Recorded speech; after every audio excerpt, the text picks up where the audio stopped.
Kwa majina naitwa Mhandisi Ephraim Kalunde, niko TARURA makao makuu Dodoma na shughulika na utekelezaji wa mradi wa RISE. Tuna mradi wa RISE ambao una ufadhili wa Benki ya Dunia na ni mradi unaotekelezwa kwenye kipindi cha miaka 6.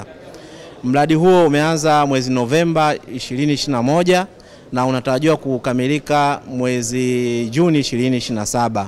Mradi wa RISE una vipengele vitano. Moja ya kipengele hicho ni kipengele cha kwanza ambacho kina utekelezaji wa ujenzi wa barabara kwa maana ya kuzipandisha hadhi kutoka kiwango cha changarawe kwenda kiwango cha lami, lakini pia una kipengele kingine cha uondoaji vikwazo barabarani. Na una kipengele kingine pia cha matengenezo madogo madogo ya barabara kwa kutumia vikundi kwa maana ya nguvu kazi.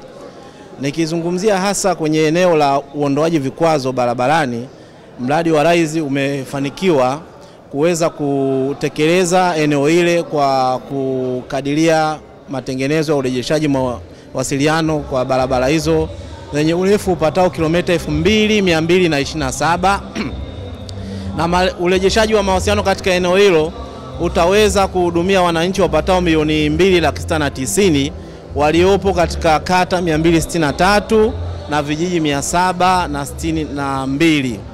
Sasa mpaka sasa tumefanya matengenezo kwa kujenga vivuko kwenye halmashauri za wilaya 130 za Tanzania bara katika mikoa 25 ya Tanzania bara isipokuwa mkoa wa Dar es Salaam, na tunategemea mpaka kufikia mwishoni mwa mwezi Oktoba tutakuwa tumekamilisha ujenzi wa vivuko hivyo na wananchi wataweza kupita katika maeneo yale yaliyokuwa kisumbua na maeneo korofi hapo awali. Mpaka sasa mradi huu kwa maana ya muda uko zaidi ya 60%, lakini pia na utekelezaji wake pia uko sambamba, kwani kuna baadhi ya vipengele mle ndani vimefikia hatua kubwa kama hii ya uondoaji vikwazo kwa 95% na zaidi unaelekea kukamilika. Lakini kwenye kipengele kile cha kwanza ambacho tunakisema kipengele cha kwanza A cha ujenzi wa barabara kwa kiwango cha lami, tunategemea kujenga kilomita 400 za lami katika halmashauri za wilaya 6 ambazo ni halmashauri ya wilaya Iringa, Kilolo, Geita kule Mbogwe, Handeni kule Tanga, Luangwa kule Lindi, pamoja na wilaya ya Mufindi pale Iringa.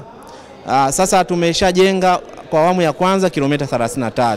Zile zilizobakia zipo kwenye taratibu za kufanya manunuzi kuweza kumkamilisha, kupata mkandarasi atakayejenga zile kilomita zilizosalia. Sambamba na hilo tuna kipengele kingine cha kwanza D. Kipengele cha kwanza D chenyewe kinasimamia matengenezo ya kawaida ya barabara kwa kutumia nguvu kazi.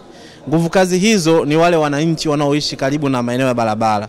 Mwananchi aliyepo ndani ya eneo lile na mwenye uwezo wa kufanya shughuli za matengenezo ya barabara umbali usiozidi kilomita 5 kutokea kwenye makazi yake anaruhusiwa kushiriki matengenezo ya barabara. Na aina ya matengenezo yale ya barabara ni kama yafuatayo. Moja ni usafishaji wa alama za barabarani zilizofutika kama kwa uchafu wa vumbi au iliyoanguka kuirejeshea kwenye mahala pake.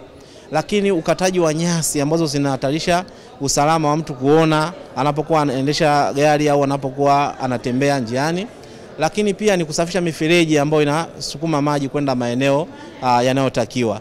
Lakini pamoja pia na uondoaji wa takataka na michanga iliyoziba zile culverts, vile vivuko pale barabarani vinavyovusha maji kutoka upande mmoja kwenda upande mwingine. Kwa hiyo wananchi wataweza kushiriki kupitia vile vikundi na wamepatiwa mafunzo kwa maana namna gani ya kufanya zile kazi, na wamepatiwa na vyeti vya kufuzu yale mafunzo ya kuwa wao sasa watajisajili kama wakandarasi wadogo, watafanya zile kazi kwa kutumia vifaa vya mikono na watalipwa ujira, na watafanya kwenye vipindi maalum. Kuna kazi zitafanyika kipindi cha mvua na kuna kazi zitafanyika kipindi cha jua kali.